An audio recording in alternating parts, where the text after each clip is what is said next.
You've been gardening all year, planting what feels right, following the same schedule everyone else follows.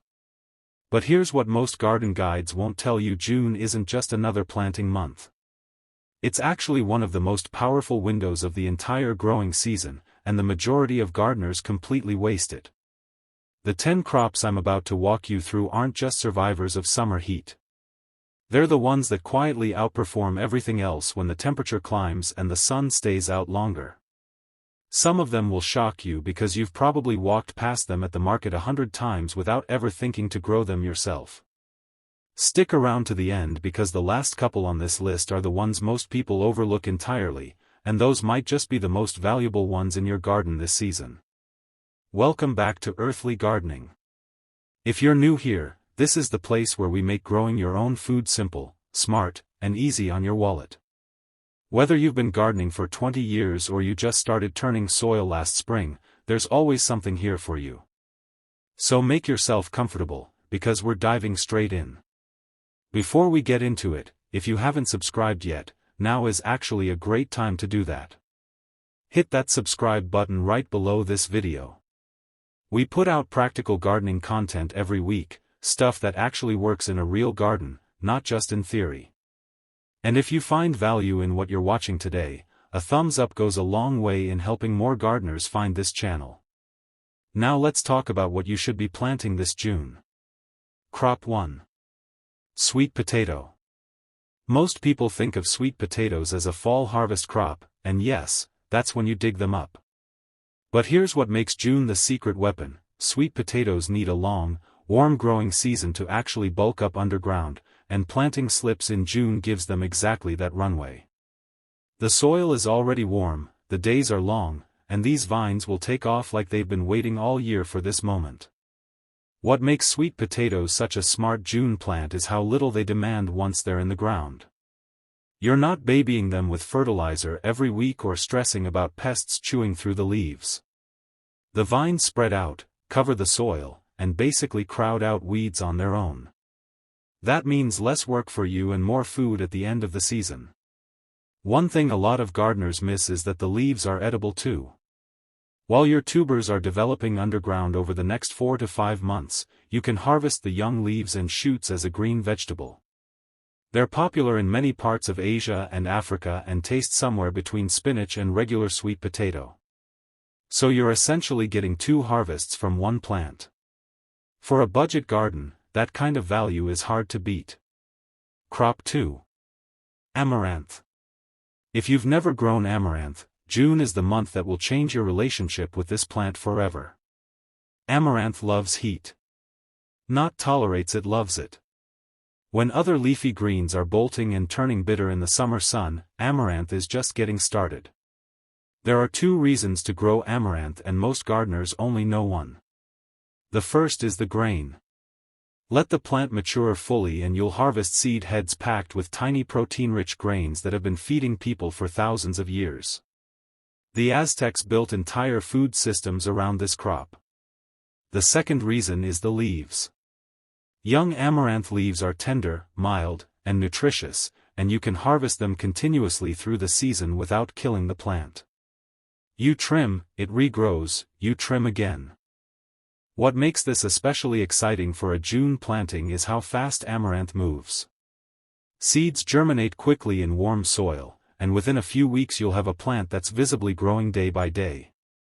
By midsummer you'll be harvesting greens, and by late summer or early fall you'll have grain heads that look almost architecturally standing tall in your garden. It's one of those plants that earns its space in more ways than one. Crop 3. Okra. Okra might be the single most underestimated vegetable in the home garden. People who didn't grow up eating it tend to write it off, but gardeners who've grown it once rarely stop. Here's why June is the perfect entry point. Okra is a tropical plant at heart, and it performs best when the soil temperature is consistently warm. June soil hits that sweet spot in most growing regions. From seed to first harvest is usually around 50 to 65 days depending on the variety. That means if you plant in early June, you could be picking okra pods by mid to late July, and the plant will keep producing right through summer into fall as long as you stay on top of harvesting. That's the key with okra. You have to pick the pods while they're still young and tender, usually around 3 to 4 inches. Leave them too long and they turn woody. But stay consistent, and okra is one of the most generous producers you'll ever grow. Beyond the pods, okra plants are beautiful in the garden. The flowers look almost like hibiscus, which makes sense because they're in the same family. You get an ornamental quality alongside your food production, and that combination of form and function is exactly what a well-planned garden should have. Crop 4. Cowpeas. Cowpeas go by many names depending on where in the world you're standing. Black-eyed peas, southern peas, Crowder peas, they're all the same family of incredibly resilient legumes that were built for summer heat. And June planting puts them right in their element. What separates cowpeas from other beans is their drought tolerance. Once established, they can handle stretches of dry weather that would stress out most other vegetables in your garden. They fix nitrogen in the soil as they grow, which means they're not just feeding you, they're feeding your garden too. The soil you grow cowpeas in this year will be in better shape for whatever you plant there next season. You can eat cowpeas at multiple stages. Pick the pods young and cook them like green beans. Let them develop further and shell them for fresh peas. Or leave them to fully dry on the vine and store them as dried beans that will last in your pantry for months. That flexibility in how and when you harvest makes cowpeas one of the most practical crops you can put in the ground this June. And for gardeners watching their grocery bills, a crop that turns into pantry staples is worth its weight in gold. Crop 5. Malabar spinach. Here's one that genuinely surprises people the first time they encounter it. Malabar spinach isn't actually related to regular spinach at all. It's a completely different plant, a climbing vine with thick, glossy leaves that thrives in heat and humidity. And that's exactly why June is its moment. Regular spinach gives up in summer. It bolts, turns bitter, and becomes more trouble than it's worth once temperatures climb. Malabar spinach does the opposite. The hotter it gets, the more vigorously it grows. Give it a trellis, a fence, a stake, anything to climb, and it will reward you with a constant supply of lush greens throughout the entire summer season. The leaves are slightly mucilaginous, meaning they have a subtle thickening quality when cooked, similar to okra. This makes them excellent in soups, stews, and stir-fries where that texture actually works in your favor. Eaten raw in salads, the younger leaves are mild and tender with a very slight peppery note. For anyone who's ever struggled to keep greens growing through summer, Malabar spinach is the solution that most mainstream gardening content never mentions loudly enough. Crop 6. Tepary beans. If you want to talk about a crop that is genuinely built differently, Tepary beans deserve that conversation. These beans originated in the desert regions of the American Southwest and northern Mexico, where the growing conditions are brutal: intense sun, very little rain, poor soil. And Tepary beans not only survived in those conditions, they were cultivated as a food staple for centuries. What that history means for your June garden is a bean that can handle summer heat without flinching. While regular green beans and snap beans start to struggle when temperatures consistently climb above 90 degrees, Tepary beans are barely warming up. They don't need much water once they're established, and they produce a solid yield of small, dense, flavorful beans that you can eat fresh or dry. The flavor of Tepary beans is often described as nuttier and richer than common beans, and they hold their texture well in cooking. They're not the easiest seed to find at a regular garden center, but they're widely available online and increasingly showing up in specialty seed catalogs. If you can get your hands on some, planting them in June is one of the most rewarding decisions you'll make in your garden this year. Crop 7. Moringa. This one needs its own category. Moringa is sometimes called the miracle tree, and while that phrase gets thrown around loosely, the reasoning behind it is genuinely solid. Every part of this plant is useful. The leaves are dense with protein, vitamins, and minerals. The young seed pods, often called drumsticks, are eaten as a vegetable across South Asia. The seeds can be pressed for oil. Even the roots have culinary uses in some cultures. June planting works beautifully for Moringa because it's a tropical tree that needs warmth to establish itself quickly. In regions with long warm summers, a Moringa planted in June can grow several feet tall within the same season. In areas with cold winters it's typically grown as an annual, cut back to the ground before frost, or grown in containers that come indoors. But through the summer months, the growth rate is genuinely impressive and the leaf harvests are continuous. For gardeners focused on getting maximum nutrition from a small space, Moringa is hard to top. A single established plant can be harvested for leaves regularly without ever depleting it. The leaves can be eaten fresh, cooked into dishes, or dried and ground into a powder that stores well. It's a long-term investment that starts paying off the very first season you grow it. Crop 8. Jute mallow. Here's where things get interesting. Jute mallow, known as Molokhia across the Middle East and North Africa, or Jute in West Africa, is one of the most widely eaten leafy vegetables in the world that most Western gardening guides have never properly introduced. And June is precisely when it thrives. Jute mallow is a heat-loving annual that grows tall, fast, and with minimal fuss. The leaves have a slightly viscous quality when cooked, which makes them the foundation of rich, silky soups and stews. But beyond their culinary role, the nutritional profile of jute mallow leaves is exceptionally high in iron, calcium, and vitamins A and C, among other things. From a gardening standpoint, jute mallow is extremely low maintenance.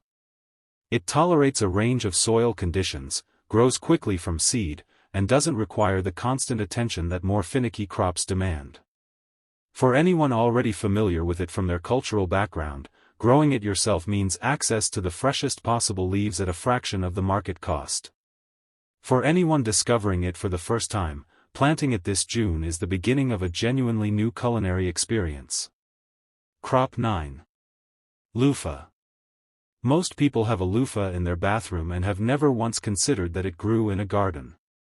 That sponge you scrub with? It came from a gourd. A fully mature, dried, and processed gourd. And growing your own is one of the most satisfying gardening experiments you can do this summer. Here's the catch with loofah: it needs time.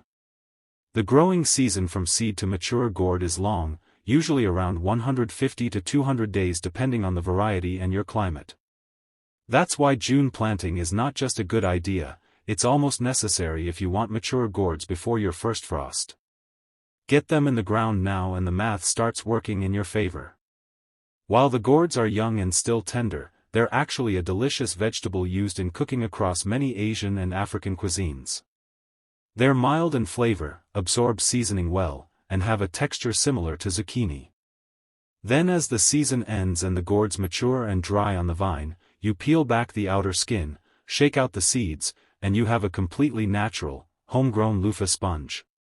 It's two entirely different harvests from one vine and a story that practically tells itself every time someone asks about it. Crop 10. Roselle. Roselle is the final crop on this list and it might be the one that earns the most surprised reactions. If you've ever had hibiscus tea, a deep red tangy drink that's popular across West Africa, the Caribbean, and Mexico, you've already consumed Roselle. The drink is made from the dried calyces of this plant. And it is, without question, one of the most beautiful and productive things you can grow in a summer garden. The plants themselves are striking. They grow tall with burgundy-tinged stems and leaves, and when the calyces develop they're a vivid, jewel-toned red that stands out in any garden space. But beauty is secondary to function. Those calyces are packed with vitamin C and antioxidants, and they can be used fresh or dried to make teas, jams, sauces, and natural food coloring.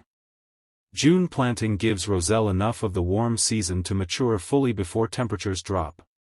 The plants need full sun and consistent warmth to reach their potential, and in the right conditions they'll grow tall, branch out, and produce an abundance of calyces through late summer and fall. Drying the harvest extends the value well beyond the growing season. A jar of dried Roselle calyces in your kitchen is something you'll reach for all year long. Now here's what ties all 10 of these crops together. None of them require expensive inputs. None of them demand a complicated setup. What they all share is a deep compatibility with June conditions, warm soil, long days, and the kind of growing energy that only this time of year delivers. Your garden is ready. The question is whether you're going to take advantage of that window or let it pass. If any of these crops caught your attention today, drop the name in the comments below. I'd love to know which ones you're planning to try this season. And if you've already grown any of them, share your experience down there too, because this community learns from each other just as much as from any video. If you haven't subscribed yet, there's genuinely no better time. New videos go up every week and every one of them is built around helping you grow more food for less money.